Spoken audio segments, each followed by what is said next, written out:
So, a very good morning, ladies and gentlemen, distinguished guests, and a very warm welcome to the 6th German-Belgian Conference under the auspices of the German and the Belgian foreign ministers. A very good morning to both of you as well. So very good to have you here with us.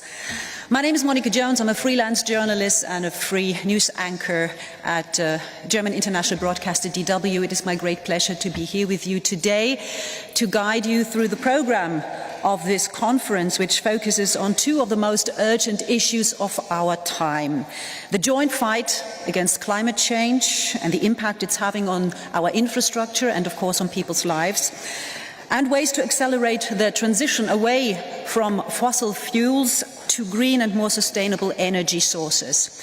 Now, I'm sure that we could all feel the impact that climate change already has. We felt it this year. The geopolitical crisis, namely Russia's war against Ukraine, has shaken our sense of peace and stability in Europe while sending energy costs sky high, with many European citizens worrying if they can heat their homes this coming winter. Climate change and the energy transition are, of course, not new topics here in the EU, and certainly not on the EU's agenda, but they've become more pressing this year. And by the way, a new study released, I read it this morning, found out that the EU produced more renewable energy between March and September this year than ever before. So maybe the saying, necessity is the mother of invention, is true. But nevertheless, we are here today to try and work together on finding more solutions. And by the way, to make sure that you can follow what's been said, we do have interpreters here. As you've noticed, I speak English, and the main language will probably be English, but we have interpreters, so you can also listen to everything being said in German, in Dutch or Flemish rather, and French. So let's get this joint German-Belgian conference officially underway with a welcome from our host. And I'm sure you've been following the news: sanctions against Iran, military help for Ukraine, and difficult steps to secure Germany's energy needs. A lot has happened in just the last 48 hours, and there's so much more work to do, which is why we really appreciate the time that the German and Belgian foreign ministers are both taking in order to open this conference today in person. And I'm delighted to give the floor now to the German Foreign Minister, Annalena Baerbock.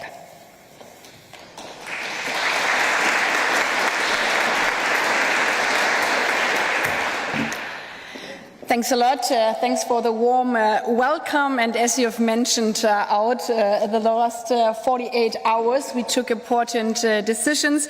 And therefore, I'm really happy, Hatja, to have you here today, because yesterday was one of the more important meetings we had together in Luxembourg with regard to the Iran sanctions, but also with regard to the situation in Ukraine. Our colleague and dear friend, Dimitro, being with us on digital screen out of a bomb bunker underneath his own ministry, which shows how important it is to stand united as Europeans these days. However, we meet today for the German-Belgium conference, and I will switch to German at this step.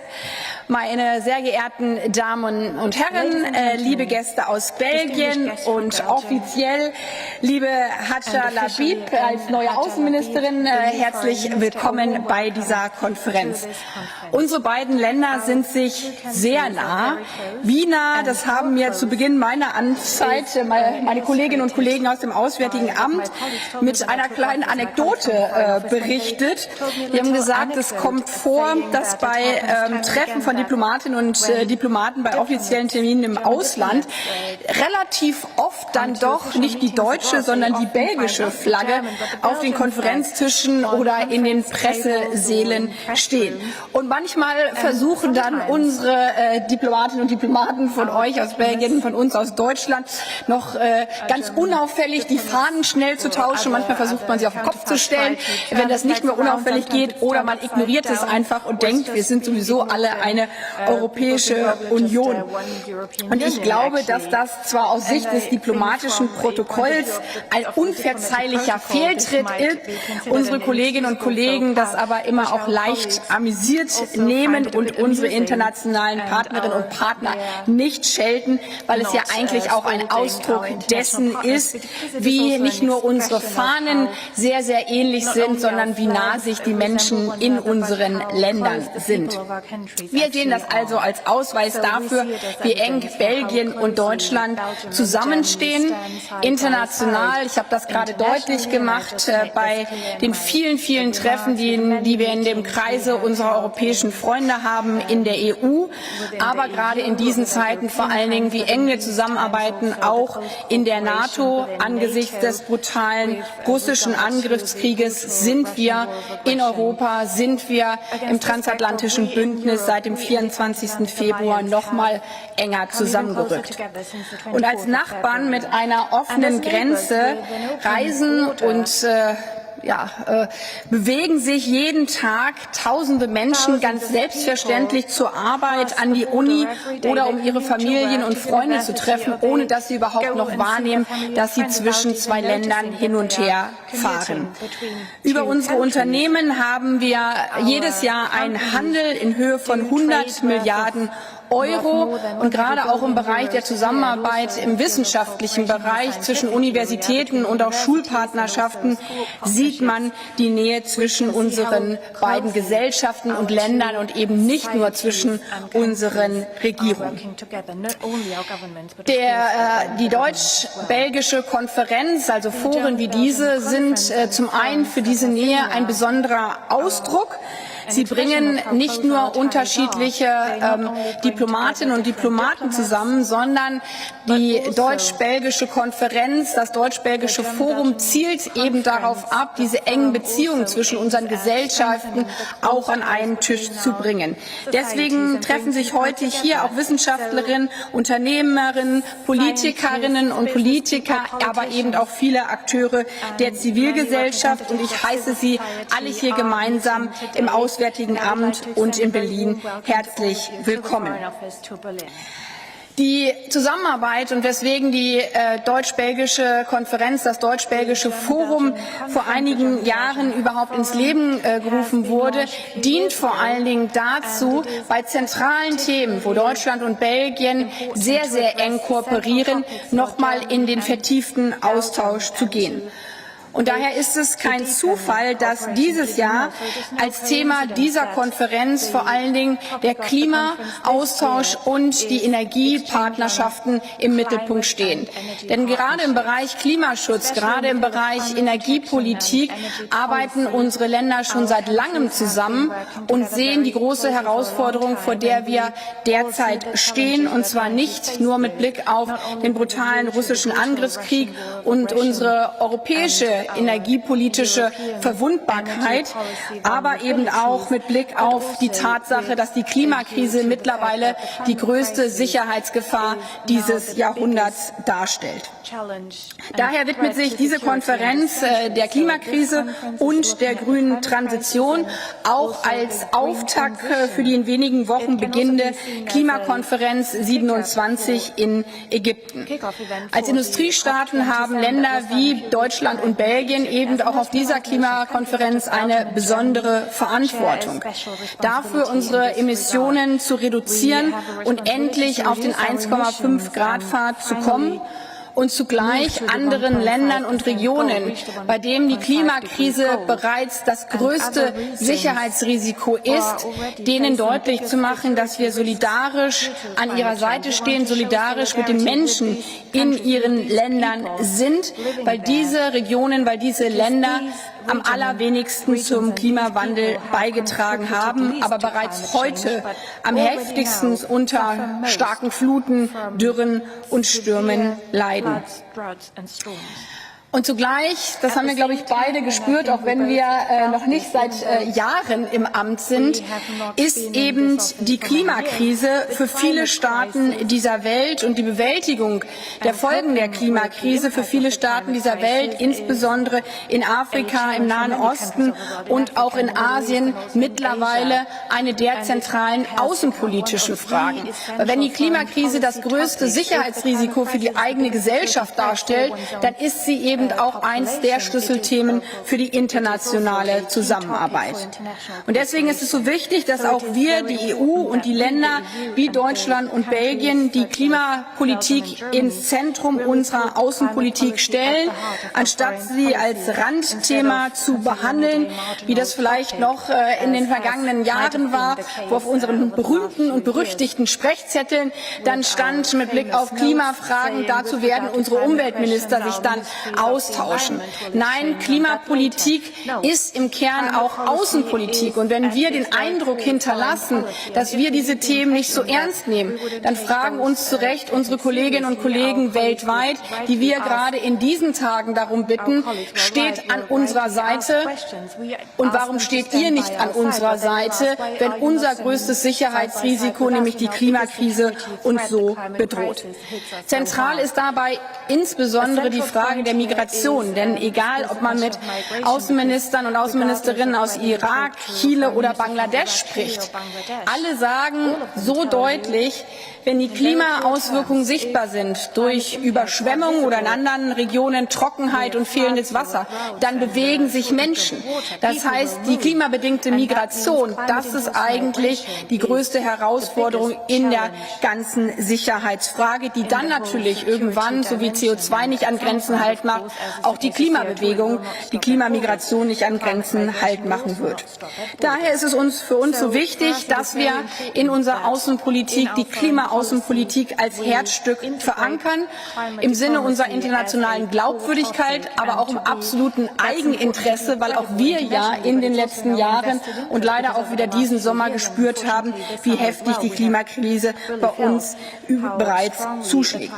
Darum geht es also bei dieser Konferenz, dass wir darüber nachdenken, wie wir selber zu einer Emissionsreduktion beitragen, dass wir aber auch darüber nachdenken, wie wir in Zukunft unsere humanitäre Hilfe, Entwicklungszusammenarbeit und Klimafinanzierung enger verzahnen können. Und wie wir Klimapartnerschaften mit Drittstaaten aufbauen, eine Weiterentwicklung der erneuerbaren Energien, aber nicht mehr im Sinne von wir als Charity stellen euch jetzt mal erneuerbare Energien zur Verfügung, sondern wie wir Energiepartnerschaften, also Partnerschaften mit grüner Technologie, gerade auch als außenwirtschaftspolitisches Instrument nutzen können. Und das bedeutet eben auch, dass all diese Partnerschaften auf dem Pariser Klimavertrag basieren und immer mit berücksichtigen, dass sie die Klimakrise gemeinsam meistern können. Ihr seid in diesem Bereich vor allen Dingen beim grünen Wasserstoff, beim Wasserstoff insgesamt ganz vorne mit dabei. Durch die Pipelines, die aktuell aus Seebrugge in Belgien Deutschland mit Gas versorgen, können in Zukunft einmal grüner Wasserstoff fließen. In dieser Situation, in der jetzigen Situation, schaffen sie vor allen Dingen Sicherheit mit Blick auf die hybride Kriegsführung Russlands auch im Gasbereich. Gemeinsam mit den Niederlanden und Dänemark arbeiten wir darüber hinaus am Ausbau der Offshore-Windkraft in der Nordsee. Und, lieber Hatscha, das belgische Außenministerium hat jüngst Klimadiplomatie zum neuen Querschnittsthema seiner Entwicklungszusammenarbeit gemacht. Vielleicht können wir uns auch da bei euch etwas für unsere neue Klimaaußenpolitik im Auswärtigen Amt abschauen, auch wenn bei uns die Entwicklungszusammenarbeit als solche ja in einem anderen Haus organisiert ist. Aber in dem Verständnis dieser Querschnittsaufgabe arbeiten auch wir hier zwischen dem AA und mit dem BMZ eng zusammen. Der ehemalige belgische Premierminister und große Europäer Paul-Henri Spaak hat einmal gesagt, ich zitiere, für verlorene Gelegenheiten in der Politik gibt es kein Fundbüro. Das gilt gerade auch für die internationale Klimapolitik. Wenn wir jetzt nicht handeln, dann können wir nicht sagen, ja, stimmt, das haben wir auf der letzten deutsch-belgischen Klimakonferenz vergessen, das holen wir jetzt einfach mal nach.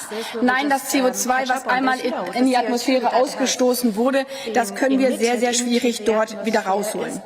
Vor uns liegen also viele Gelegenheiten für mehr Ambition, für mehr Solidarität und Schutz und vor allen Dingen für eine noch vertieftere Zusammenarbeit für die Menschen in unseren beiden Ländern, aber gerade auch weltweit.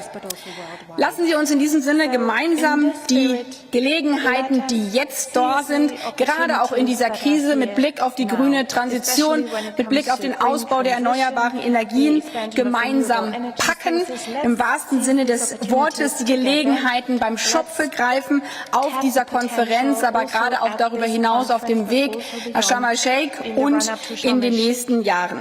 In diesem Sinne wünsche ich Ihnen heute gute Gespräche, neue Kontakte und dass wir uns jedes Mal, wenn die Fahne wieder falsch aufgestellt wurde, daran erinnern, wie viel wir gemeinsam tun können. Herzlichen Dank, merci beaucoup.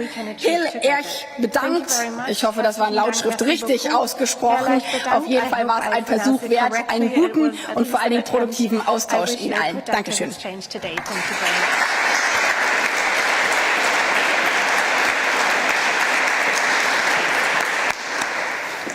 Vielen herzlichen Dank, Frau Ministerin Baerbock. Thank you so very much.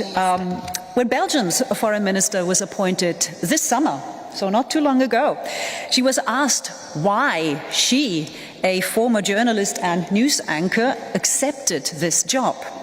And her answer, to get out of my comfort zone. And then she added, I believe that Europe, that the world, the state it is in right now, requires us all to roll up our sleeves and to provide answers. Well, I can assure both of you that we will spend the whole day here with big panel discussions to try and provide answers. But we're so much looking forward now to welcoming you, ladies and gentlemen, the Belgian Minister of Foreign Affairs, European Affairs and Foreign Trade and the Federal Cultural Institutions, Hadja Labib.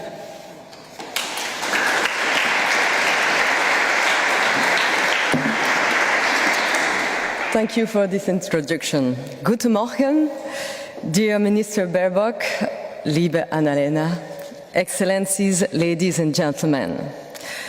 I'm really glad to be here in Berlin on the occasion of the 6th German-Belgian Conference. I think this is the best opportunity to come to Berlin as a Minister of Foreign Affairs.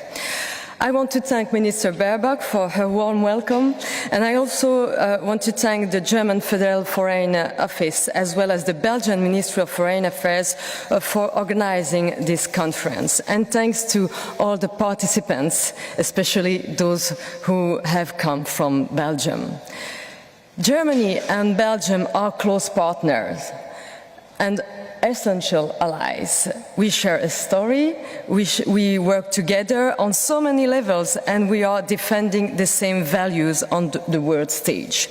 This conference is the symbol of this relationship and constitutes a great occasion to discuss today's most important issues and perhaps, modesty, to contribute in tackling some of the global challenges. I hope today's discussion will reveal some of the paths that we can take. The topic that was chosen, climate change and energy transition, could not have been more appropriate. Indeed, we live in a rapidly changing world, and these are among the top issues on the international agenda. And for good reasons. More than ever, they affect the way of life of all of us.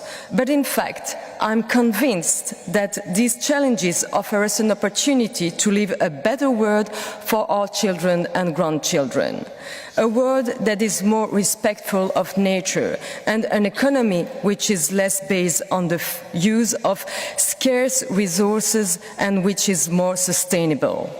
Germany, Belgium and Europe in general are at the forefront of these efforts. Today's conference will discuss how to move even further.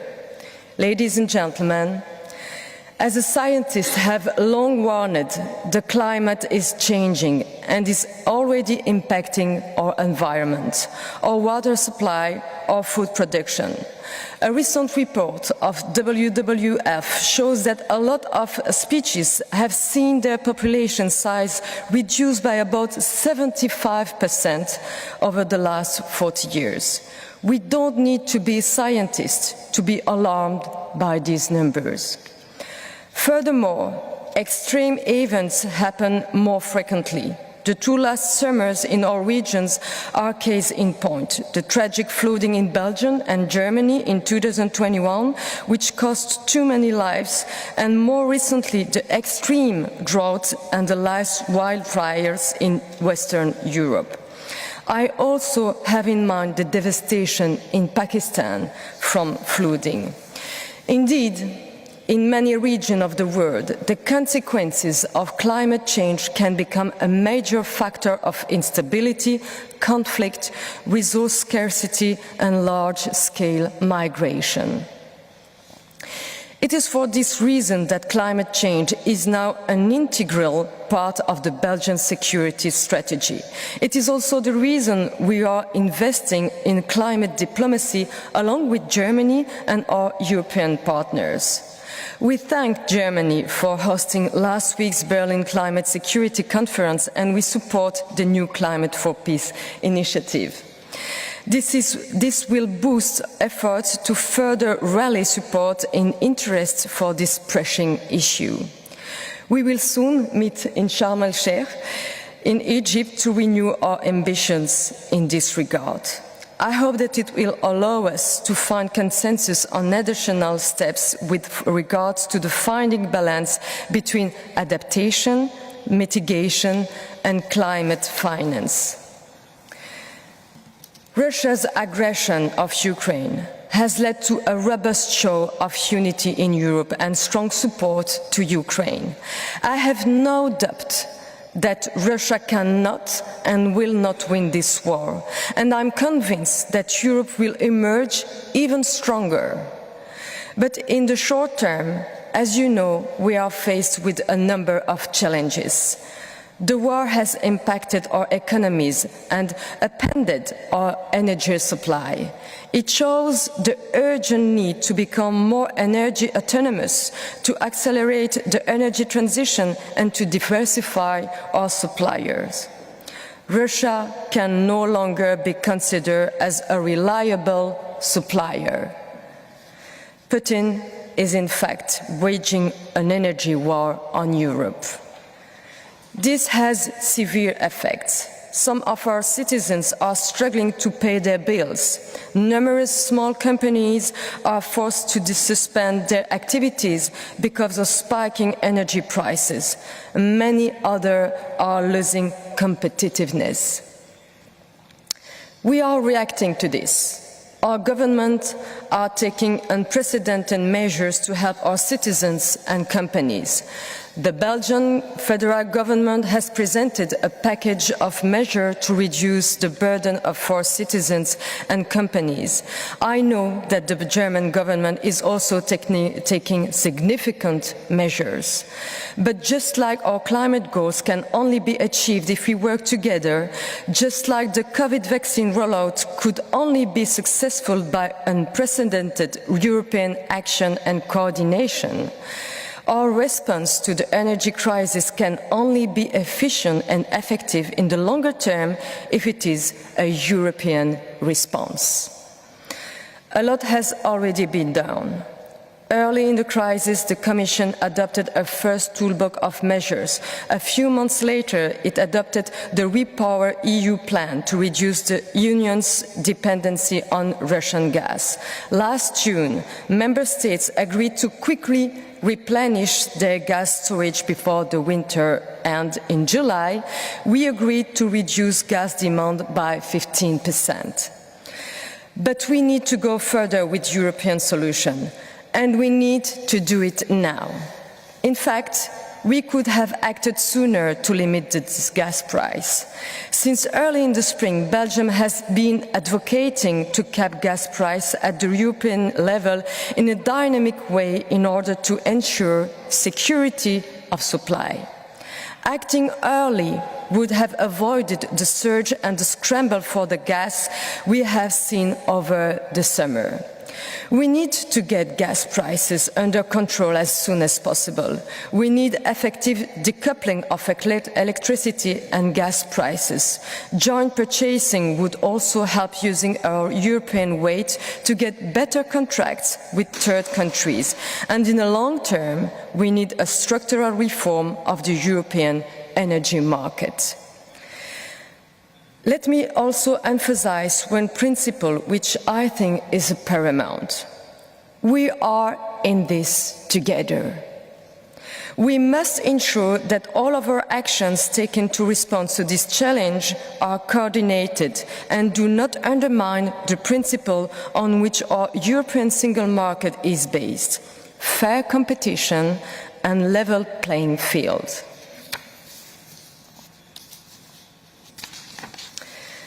Dear Minister Baerbock, ladies and gentlemen, Germany and Belgium can be the trailblazers for an energy transition with security of supply, resilience, and which contributes to our climate ambitions.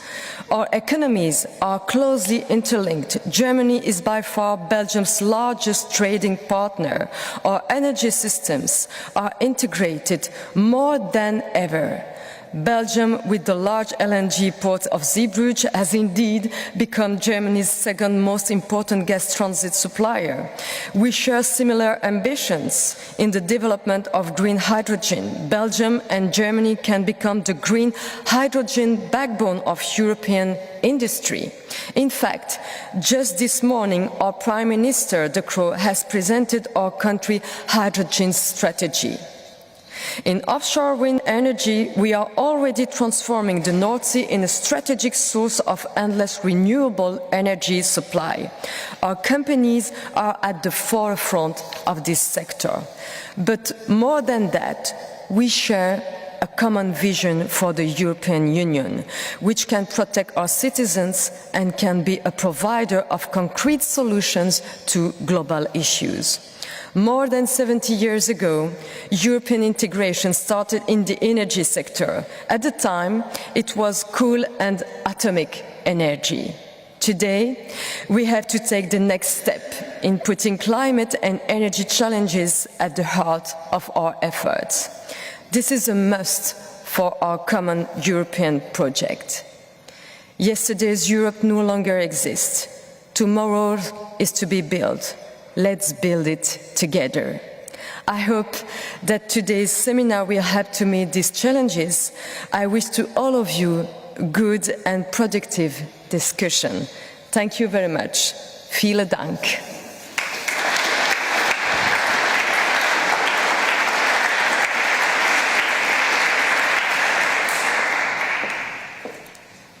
Thank you very much, Minister Labib, and again, a very, very big thank you to both of you for taking the time out of you, as we all know, extremely busy diary to be here and open this conference in person. I'm sure you agree that partnership and coordinated cooperation are key to success. We were listening to both of your speeches very closely. You've given us a lot of energy for the day ahead.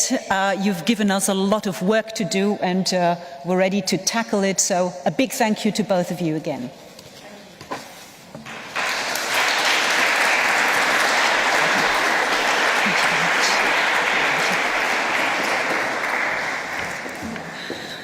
Well, ladies and gentlemen, you've heard it.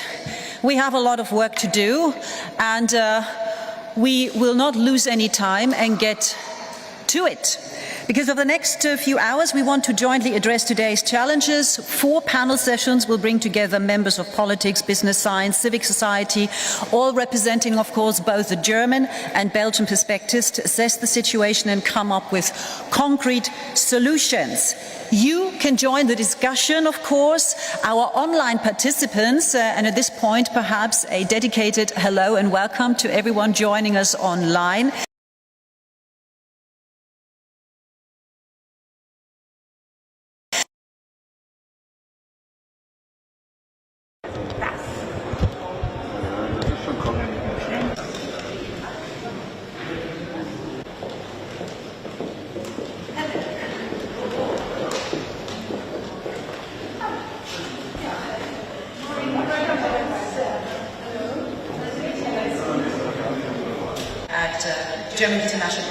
DW. It is my great pleasure to